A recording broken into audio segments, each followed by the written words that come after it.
তায়েফ ভ্রমণের তৃতীয় পর্বে আজ আপনাদের দেখাবো ঐতিহাসিক এক মসজিদ, মসজিদে আলী বা আলী মসজিদ। এর আগের পর্বে আপনাদের দেখিয়েছিলাম আঙ্গুর ফলের বাগান, যেখানে মহানবী হজরত মোহাম্মদ সাল্লাল্লাহু আলাইহি সাল্লাম আশ্রয় গ্রহণ করেছিলেন।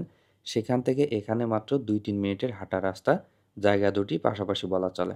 এই যে পাহাড়টা দেখতে পাচ্ছেন, এই পাহাড়ের পাশেই ওই যে দূরে যে মসজিদটা, ঠিক এখানে হজরত আলী রাদিয়াল্লাহু তাআলা আনহুর প্রশাসনিক ভবন, এবং এর ঠিক সামনেই এই যে ছিল পুরা তায়েফ শহর, এবং এই তায়েফ শহরকে সামনে নিয়ে প্রশাসনিক ভবনটা গড়ে ওঠে এবং এইখানেই প্রশাসনিক কার্যক্রমগুলো চালু থাকে। ঐতিহাসিক এই মসজিদে একটি বড় মিনার আছে এবং এই মিনারের ভিতরে সিঁড়ি আছে, এই সিঁড়ি দিয়ে ছাদে যাওয়া যায়। তবে সম্পূর্ণ জায়গাটা তারকাটা দিয়ে ঘেরা, মসজিদে এখন আর প্রবেশের পথ নাই। মসজিদে রয়েছে পাথরের দেয়াল। মসজিদটি একটি পাহাড়ের পাশে অবস্থিত।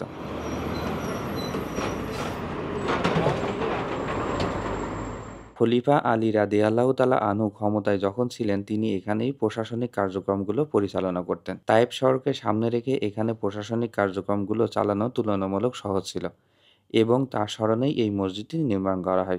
ঠিক আমার পেছনে দেখতে পাচ্ছেন হজরত আলী রাদিয়াল্লাহু তাআলা আনহুর প্রশাসনিক ভবন, এবং তার খলিফা আমলে ঠিক এই বিল্ডিংটাতেই প্রশাসনিক কার্যক্রম এবং আদালতি কার্যক্রম হয়েছিল। এবং এই যে মসজিদটা, এটা হজরত আলী রাদিয়াল্লাহু তাআলা আনহুর স্মরণেই বানানো। এই বিল্ডিংটা সোজা সামনে যদি আপনারা দেখেন, এই বিল্ডিংটার সোজা সামনেই রয়েছে তায়েফ শহর।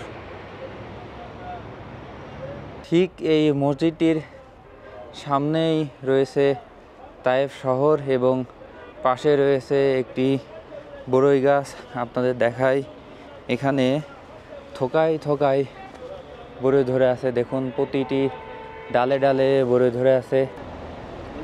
এই হজরত আলীর প্রশাসনিক ভবনকে সামনে রেখেই দেখুন হাজিরা মোনাজাত করছেন এবং একজন মোয়াল্লা সবাইকে বিবরণ দিচ্ছেন এখানে কি কি হয়েছিল এবং কিভাবে হয়েছিল। মসজিদটি বর্তমানে পরিত্যক্ত। অবশ্য মসজিদটি একদমই মেইন রোডের পাশে অবস্থিত, প্লাস পাথুরে পাহাড়ের একদম সামনে অবস্থিত, যে কারণে মসজিদটি এক্সটেনশন করা দুঃসাধ্য। এত দর্শনার্থীদের চাপ সামলানো কষ্ট। তায়েফ শহরে অনেক বড় বড় মসজিদ আছে বলেই হয়তো এই মসজিদটিকে আর এক্সটেনশন করা হয় নাই। ইসলামিক ঐতিহাসিক এই জায়গাগুলো ভ্রমণ করার মধ্যে এক অন্যরকম মানসিক তৃপ্তি আছে। আমি বলবো, যদি আপনাদের কখনো ওমরা কিংবা হজ পালনের সুযোগ হয়, এই জায়গাগুলো পরিদর্শন করতে মিস করবেন না। সবাই ভালো থাকবেন। আসসালামু আলাইকুম।